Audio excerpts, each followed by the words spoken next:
والذين اتخذوا دينهم لعبا ولهوا وغرتهم الحياة الدنيا وذكر به أن تبصل نفس بما كسبت ليس لها من دون الله ولي ولا شفيع. صدق الله مولانا العظيم.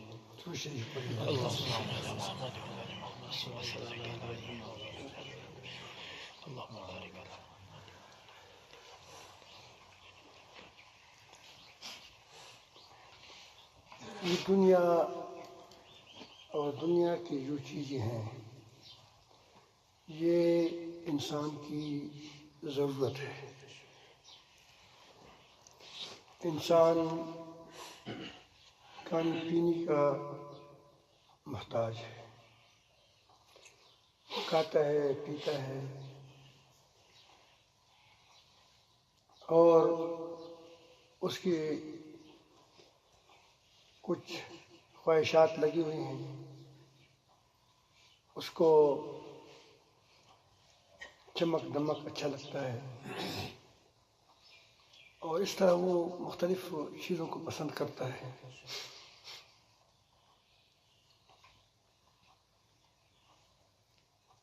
اس وجہ سے وہ دنیا کی چیزوں پر اس کو یہ فریفتہ ہو جاتا ہے، اور جب اس کی فریفتگی حد سے بڑھ جاتی ہے تو یہ انسان کے دل پر جب چھا جاتی ہے تو وہ حق کو نہیں دیکھتا. پھر وہ جو کام کرتا ہے وہ دنیا کی مفاد کے لیے کرتا ہے، خواہ وہ دین کا کام ہو، خواہ وہ حصول علم ہو، دینی علم کو حاصل کرنا ہو، یا وہ کاروبار کا علم، دنیاوی علم کا سیکھنا ہوتا ہے اس کو. تو یہ ساری کی ساری دنیا کے لیے ہوتی ہے، کیونکہ اس کے اندر جس کے جذبات وہ دنیا کے ہیں، اس کو دنیا سے محبت ہے. تو اس کی پوری زندگی اس میں گزرتی ہے کہ کس طرح میں کماؤں اور کیسے میرا دوسروں سے ناک اونچی ہو، خواہ وہ دینی علوم کے لحاظ سے ہو یا دنیاوی علوم کے اعتبار سے ہو، خواہ وہ مال دولت کے لحاظ سے ہو، خواہ وہ منصب کے لحاظ سے ہو، جو بھی ہو، لیکن اس کی یہ چاہت ہوتی ہے. اور پھر اس کے لیے لوگ مختلف ترکیبات اختیار کرتے ہیں. دین کے نام بھی کی جا سکتی ہیں اور دنیا کی نمبر بھی کی جا سکتی ہے. مختلف طریقوں سے ہوتی ہے، لیکن اندر وہ جو چیز جو کام کرتی ہیں وہ دنیا کی محبت ہوتی ہے. جو بڑی تباہ کن ہوتی ہے. اللہ تعالیٰ جل جلالہ فرماتے ہیں کہ ان لوگوں کو چھوڑ دو جنہوں نے اپنی دین کو کھیل و تماشا بنا رکھا ہے اور دنیا کی زندگی نے ان کو دھوکہ دیا ہے.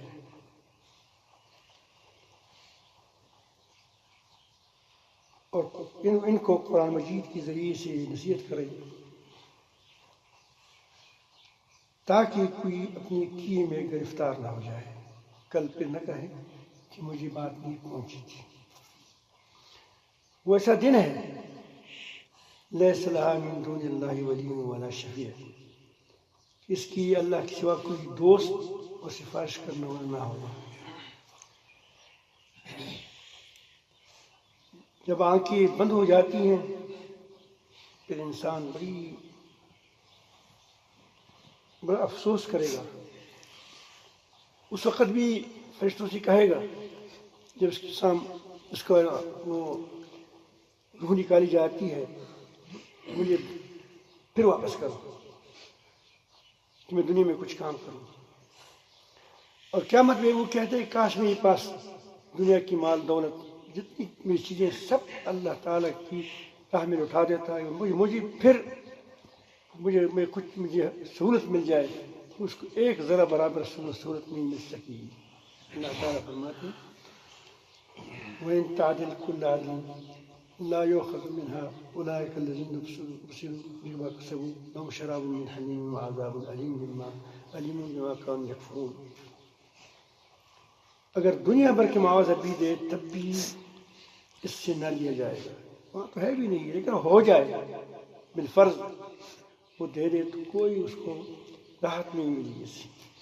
یہی وہ لوگ ہیں جو اپنی کی میں گرفتار ہوئے.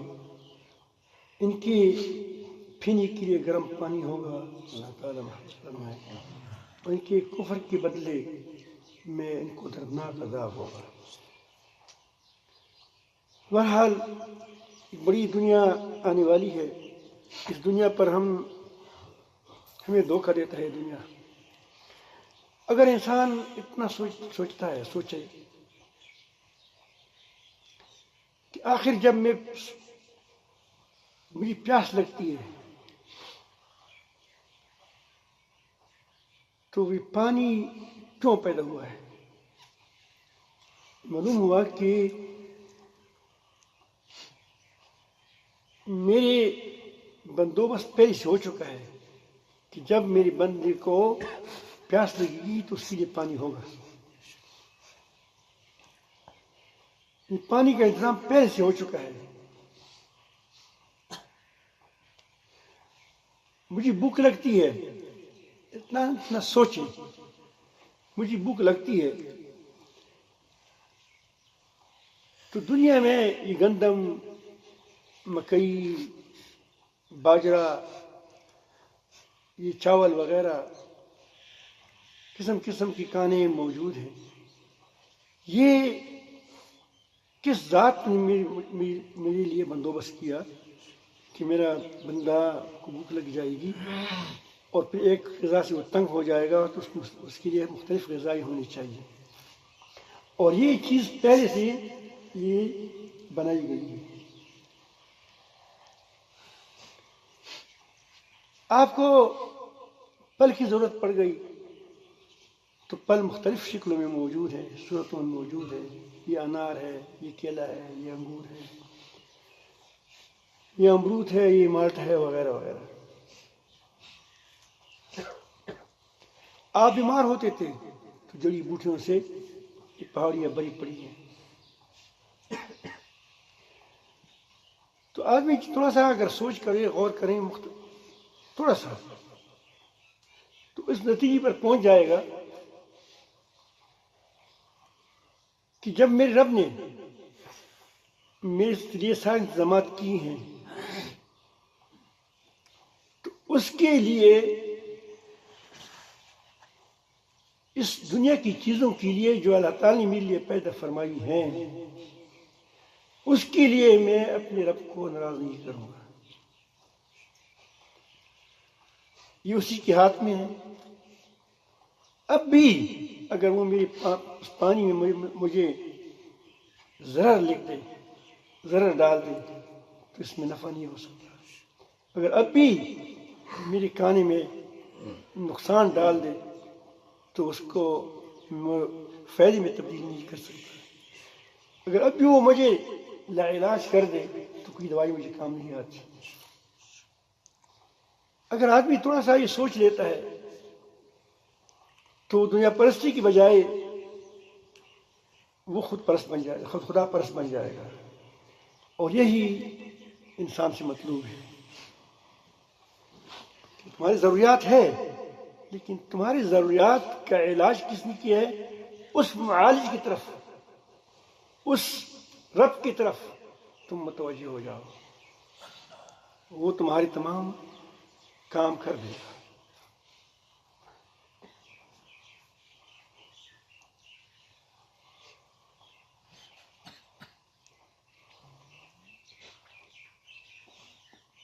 اور یہ بہت چھوٹی سی چھٹکی ہے. اگر آدمی استعمال کرے اس کو تو پھر وہ عزت کے لیے دوسری کے پاؤں کو نہیں کھینچے گا، حسد نہیں کرے گا، کیونکہ اس کو پتہ ہے کہ جب عزت ہے تو اس کا دینے والا کوئی ہے، پانی ہے تو اس کا دینے والا کوئی ہے۔ جب عزت ہے تو دینے والا اسی کی عزت دینے والا وہی ہے جس نے عزت کو پیدا کیا ہے۔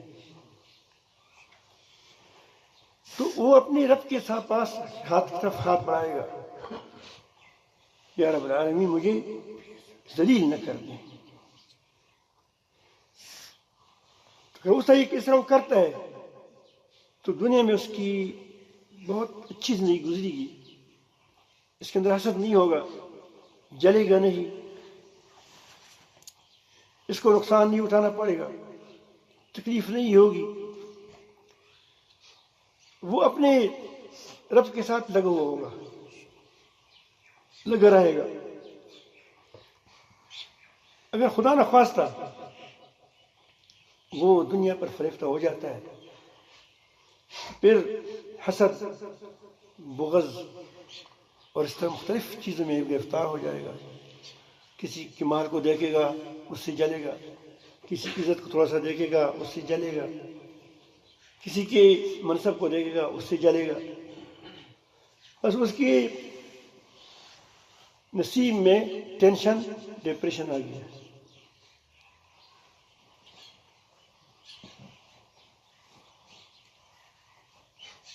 اللہ رب العالمین جل جلالہ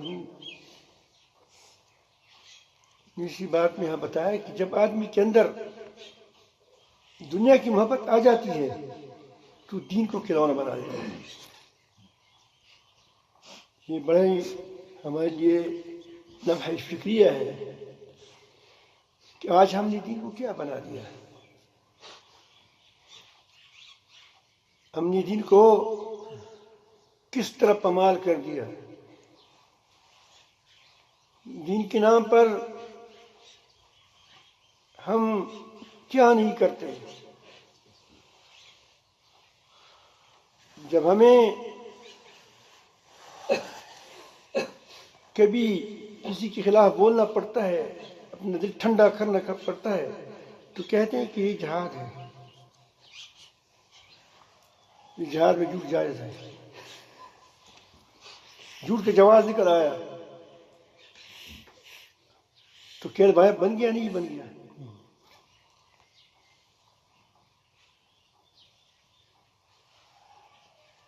دوسرے کو گرانے کے لیے ہم پروپیگنڈا کرتے ہیں، اپنے نفس جذبات کو ٹھنڈا کرتے ہیں، نفس کو غذا دیتے ہیں اور ساتھیوں سے کہتے ہیں کہ یہ پروپیگنڈا عین جہاد ہے۔ کیا ہے؟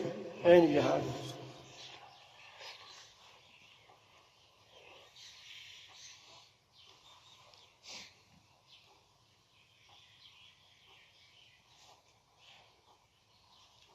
ایک آدمی نے، جس کو میں پہچانتا ہوں،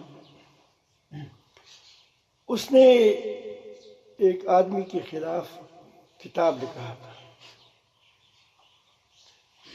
اس میں اس نے اس کو بتایا کہ یہ آدمی جس کے خلاف وہ کتاب لکھ رہا تھا وہ ٹھیک نہیں تھا، کہ دیکھو یہ پس کی پہلے داڑھی منڈی ہوئی تھی اور اس کی بیٹی نیک نہیں ہے، اور اب یہ داڑھی چھوڑ کر اور نیک بن گیا ہے۔ یہ تو گویا لوگوں کو اس کے سامنے ذلیل کرنا چاہتا تھا، کتاب میں لکھ رہا تھا، فوٹو بھی اس میں چھاپ رہا تھا۔ تو میں نے اس سے عرض کیا کہ یہ آپ ٹھیک نہیں کر رہے ہیں۔ اس نے کہا کہ یہ لوگ بڑی تحقیق کی باتوں کو نہیں جانتے، اس کو جان لیں گے اور اس سے اس کو روک جائیں گے۔ ٹھیک ہے، اس کا جذبہ نیک ہے، لیکن آپ دیکھیں اگر ہر کوئی اس طرح طویل نکالے تو دین کہاں سے کہاں جائے گا، دین کا کیا حشر ہوگا۔ کل کوئی صحابہ کرام پر اعجاز باللہ انگلی اٹھائے گا کہ دیکھو پہلے کیا تھے، شراب پیتے تھے، فلان کی کام کرتے، فلان کرتے تھے، بچیوں کو درگور کرتے تھے، یہ تو خوبی کی بات ہے کہ آدمی پیچھے اس کام کو چھوڑ دے آ جائے، نہ کہ کسی کی اس سے بے عزتی ہوگی۔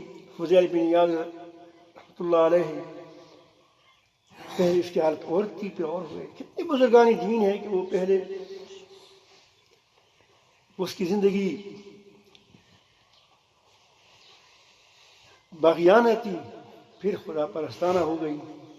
اسی لیے میں عرض کرتا ہوں کہ جب دل سے دین اٹھ جائے گا، دنیا آ جائے گی، تو پھر دین کھلونا بن جاتا ہے، کیونکہ روح نکل جائے گی۔ اب دیکھو یہ سانپ ہے، اس کے اندر اگر روح ہے تو بچے سے ڈریں گے، لیکن ربڑ کے سانپ سے کون ڈرے گا؟ وہ کھلونا بن جائے گا۔ اب دیکھتے ہیں بچوں کے ساتھ سانپ ہوتے ہیں، کھلونا ہوتے ہیں، گاڑی میں لوگ سوار ہوتے ہیں لیکن کھلونا بن جاتا ہے۔ اب دیکھا ہے لوگوں کی بت بنائے جاتے ہیں ربڑ وغیرہ سے، بچے اس سے کھیلتے ہیں، گڑیاں وغیرہ، اس کے اندر روح نہیں ہے تو گڑیا بن جاتی ہے، کھیل بن جاتا ہے۔ اس طرح جب دین سے ایمانی روح نکل جاتا ہے،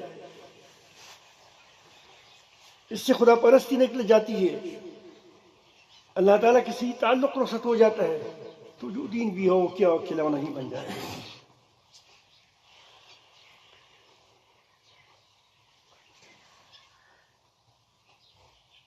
یہی چیز انسان کو حق کے راستے سے ہٹاتا ہے اور حق کے لیے ریکارڈ بھی بنتا ہے۔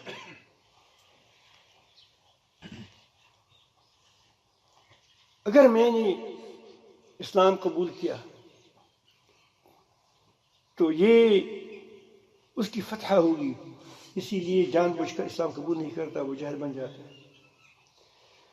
اگر میں فلان کی بات مان لوں تو اس کا مطلب یہ ہوا کہ میں اس کا تابع ہوا، اور میری ناک کیا میرا سر نیچے ہو جائے گا، یہ میرے لیے نقصان دہ ہے، میری عزت کے لیے نقصان دہ ہے، لوگ کیا کہیں گے؟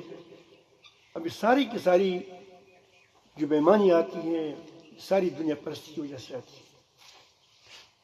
اسی لیے دنیا کی بڑی مذمت آئی، اور آپ دنیا کو سمجھ گئی کہ دنیا وہ ہے جو تمہارے رب کی راہ میں ریکارڈ بنے۔ اگر تمہارے رب کے حکم کے مقابلے میں وہ ریکارڈ نہیں بنتی، وہ دنیا نہیں ہے، وہ تمہاری ضرورت ہے۔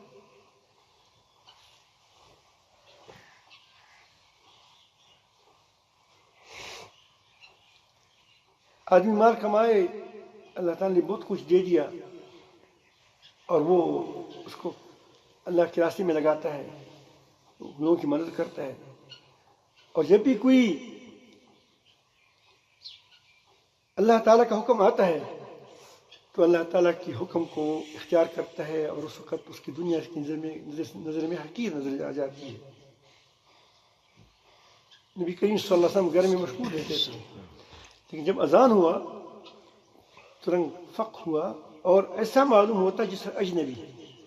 اب وہی چیزیں جو انسان کی ضرورت ہوتی ہے، اس وقت وہ مثلا بیوی کے ساتھ ملنا، باتیں کرنا محبوب، اچھی بات ہے، ثواب بھی ملتا ہے اس پر، لیکن اذان ہوا، اب اللہ تعالیٰ کا حکم آؤ کہ میرے پاس آؤ، اب اس کو یہاں کیا ہو گئی؟ یہاں اجنبی ہوگی۔ اجنبی کیوں ہوا؟ کہ وہاں اللہ کا حکم آ رہا ہے، آؤ۔ جس طرح آپ بہت اچھے محبوب ساتھی کے ساتھ مشغول ہے، لیکن اس سے زیادہ محبوب آپ کو کہو کہ آ جاؤ، تو اس وقت تم کو یہ اس کے ساتھ بیٹھنا ہی برا لگے گا، آپ کو یہ اجنبی لگے گا، یہ کون ہے؟ تو جو چیز تیرے اور تیرے رب کے درمیان ریکارڈ بن جاتی ہے وہ دنیا ہے۔ اللہ تعالیٰ کی سے رک دے، اللہ تعالیٰ کے حکم سے رک دے، یہ ہوگا مقابلہ میں۔ اللہ تعالیٰ یہ نہیں کہتا تم دنیا کو چھوڑ دو، کیا اللہ تعالیٰ جانتے ہیں کہ اس کی ضرورت ہے، کہ سر چھپانے کی ضرورت ہے، اس کی پانی کی ضرورت ہے، اس کی پینے کی ضرورت ہے، اس کو کھانے کی ضرورت ہے، اس کو ٹھنڈی ہواؤں سے بچنے کی ضرورت ہے، یہ انسان ہے۔ لیکن اس بات کو جان لے کہ ان چیزوں کو پیدا کیا سہولیات کو یا ان ضروریات کو پورا کرنے کی چیزیں کس نے پیدا کیا، تو آپ اس کو چھوڑ کر اس اسباب کے بندے بنتے ہو، یہ چیز خطرناک ہے۔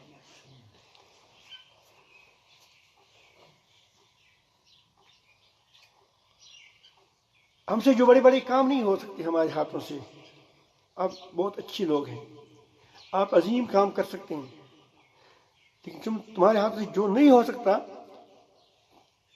تو اس میں یہ بات تو پہلی نمبر پر ہے کہ ہماری دعائیں کمزور ہیں، ہماری دعائیں کمزور ہیں۔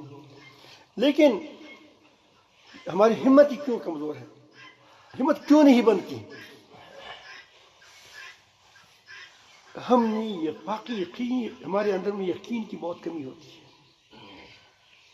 کہ واقعی اللہ تعالیٰ کے حکم میں فائدہ ہے، دنیا کچھ نہیں ہے، دنیا اللہ کے حکم کے مقابلے میں پوری دنیا مل جائے کچھ بھی نہیں۔ آپ کا شوق ہے کہ میں مدرسہ بناؤں، بڑی اچھی بات ہے، اور شاندار مسجد بناؤں، بڑی اچھی بات ہے، لیکن اس شاندار مدرسے کے لیے بنانے کے لیے آپ جھوٹ بولتے ہیں، تو چندے میں جھوٹ بولتے ہیں، اس میں خدا پرستی کی بجائے دنیا پرستی ہے، کیونکہ بڑا مدرسہ بنانے کا آپ کا نام بھی تو ہوگا، بڑی مسجد میں بنانے میں آپ کا نام بھی تو ہوگا، تو اصل تمہیں شیطان دھوکہ دیتا ہے کہ یہ تھوڑا جہاد کر لو، جھوٹ بولو، تو کیا ہو جائے گا؟ مال آئے گا، اور اس مال سے پھر دنیا میں کیا طلباء آئیں گے اور پھر پڑھیں گے، پھر بڑا ثواب ہوگا، تم کو صدقہ جاریہ ہوگا۔ یہ ایسا نہیں ہوتا، دراصل اس کے اندر دل کا چور ہوتا ہے، وہ کہتے ہیں کہ اس سے میرا مدرسہ بڑھ جائے گا اور مدرسے میں میرا نام بڑھ جائے گا، بڑی مدرسے میں میرا نام زیادہ اونچا ہو جائے گا۔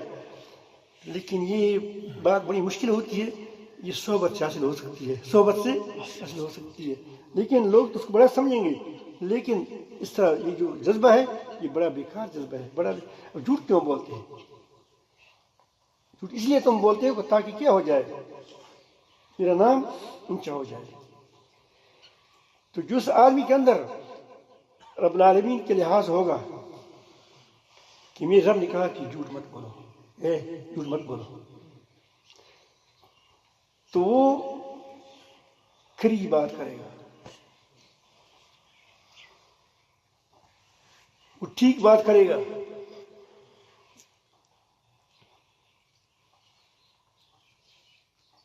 میں آپ کو ایک تھوڑا سا لطیفہ ایک سناؤں، بڑا بہترین لطیفہ ہے، زیادہ روتے ہیں تھوڑا سا آپ ہنس جائیں۔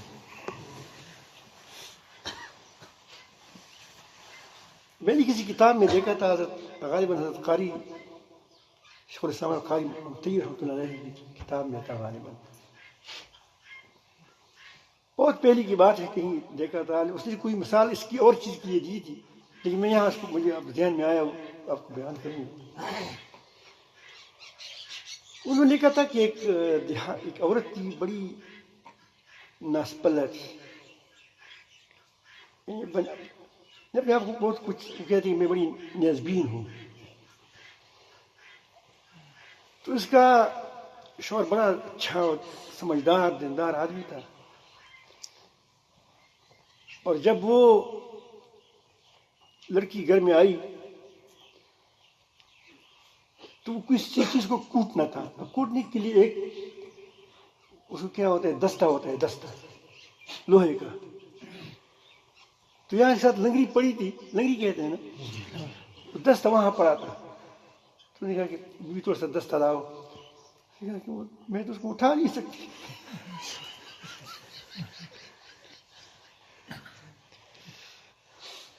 ہاں، اب اس کو بات ہوئی کیا، اب یہ اس کو یہ نہیں اٹھا سکتی،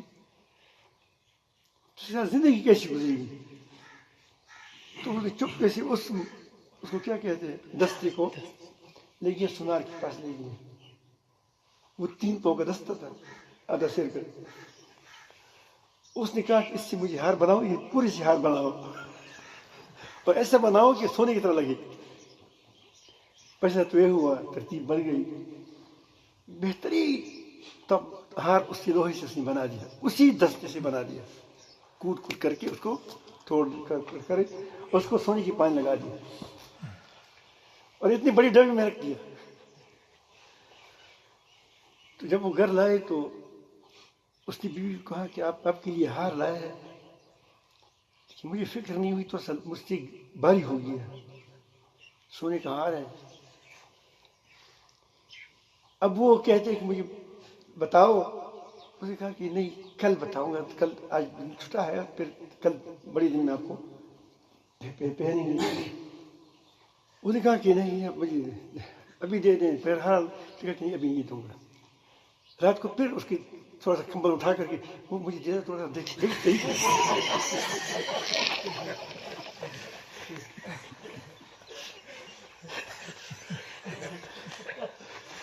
اس نے کہا کہ نہیں اب نہیں. بہت اس کی جب شوق بڑھ گئی تو صبح کہو کہ ابھی تو دے دو نا. تو جب اس نے ڈبہ کھولا تو بڑی ہنسی بہترین ہار تھا، وہ پورا کا پورا ایک دم گلے میں ڈال دیا. پوری دن کام کرتا رہا اس کے ساتھ، وہ ادھر ادھر بھاگتی رہتی ہے، خوش ہے، اچل رہی ہے. جب مغرب ہو گیا تو نے کہا کہ بھائی اتار. اس نے کہا کہ نہیں بڑا مزہ آتا ہے. انہوں نے کہا کہ تو وہی بولا ہے.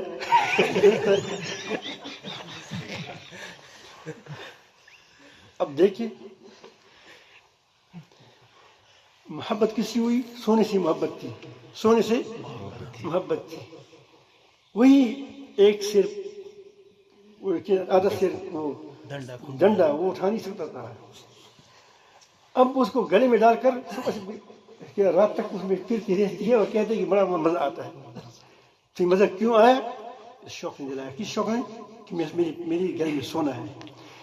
اگر آپ کو اپنے رب کی احسانات کا پتہ چلے گا، اپنے رب سے کی بڑائی کا پتہ ہمیں چلے گا، اللہ تعالیٰ کی عظمتوں کو ہمارے دل میں ہوگی، اللہ تعالیٰ کی طرف بڑھنے کا شوق ہمارے دلوں میں ہوگا، اللہ تعالیٰ کی قرب کا احساس ہمیں ہوگا کہ اللہ تعالیٰ کی طرف قرب اس سے ملے گا، تو ہماری ہمتیں بہت بڑھ جائیں گی. پھر دین کی راہ میں یہ دنیا کی پہاڑ ہماری کچھ بھی نظر نہیں آئیں گے، یہ دنیا کے فاصلے ہمیں کچھ بھی نظر نہیں آئیں گے، یہ جیل یہ پانسیاں کچھ بھی نظر نہیں آئیں گی. یہ ساری دنیا کی رکاوٹیں جتنی ہیں وہ ہم اس کو کیا ہو جائیں اسے اپنی ہمت سے یوں ہی اڑا دیں گے، بشرطے کہ ہم اپنی رب کی عظمتوں کو پہچان لیں، جان لیں، اللہ تعالیٰ سے محبت ہو جائے. اور یہ بڑا آسان بات ہے جب دل صاف ہو جائے. آدمی کہتے ہیں کہ میں اتنی بڑی بڑی پہاڑوں کو کیسے دیکھوں گا؟ آنکھ کا آپریشن کر دیکھ لیں. جس دل کا آپریشن سے کیا ہو جائے گا؟ خود بخود یہ اللہ تعالیٰ کی عظمتیں جب آ جائیں گی تو کسی کی بڑائی آپ کو کچھ نقصان نہیں پہنچائے گا، آپ کوئی تکلیف نہیں ہوگی. آپ کے سامنے ایک کی بڑائی ہوگی، ایک کی بڑائی ہوگی، ایک کی قوت آپ کے سامنے ہوگی، ایک کی طاقت آپ کے سامنے ہوگی. پھر آپ کا سر کسی فرعون کے سامنے نہیں جھکے گا، نہ کسی نمرود کے سامنے جھکے گا، نہ امریکہ کے سامنے جھکنے کا. جو آج جھکتا ہے سر، یہ وجہ اس کی یہی ہے کہ یہ دنیا کی پرستار ہے. اب دیکھتے ہیں جہاں دنیا ہوتی ہے تو وہاں ہے جو کیا ہے، وہاں آدمی کا سر جھک جائے گا. جہاں دنیا ہوگی وہاں کیا ہوگا؟ سر جھکے گا، کیونکہ دنیا کی محبت ہے اس کے دل کے اندر. تو جہاں دنیا ہوگی دل جھکے گا. جہاں منصب ملے گا وہاں کیا ہوگا؟ سر جھکے گا، کیونکہ منصب کا شہدائی ہے. اللہ تعالیٰ سے زیادہ شہدائی ہے، اللہ تعالیٰ سے زیادہ شہدائی ہے. اس کی محبت اللہ تعالیٰ کی محبت پر غالب ہے. جب غالب ہے تو ظاہر کہ وہ غالب کے سامنے اس کا سر نیچی ہوگا. تو اس کا علاج یہی ہے کہ آدمی نیک صحبت کو اختیار کر لے اور ذکر اللہ کی کثرت کرے اور آج سے عزم کریں کہ جو چیز رب العالمین کے حکم کے سے ٹکراتی ہے وہ چیز مجھے نہیں چاہیے. تھوڑا سا کوشش کریں، انشاءاللہ تمہاری ابھی سے سفر ہو گیا. سلوک اس کو کہتے ہیں، دل کے سفر کو کہتے ہیں. سلوک کس کو کہتے ہیں؟ دل کے سفر. پاؤں چلنے کو نہیں کہتا، یہ دل کے چلنے کو کہتے ہیں کہ دل دنیا کو چھوڑتا چلا جائے اور اپنے رب کی کیا طرف بڑھے. اللہ تعالیٰ ہم سب کو اپنی محبت نصیب فرما دیں، تعلق نصیب فرما دیں.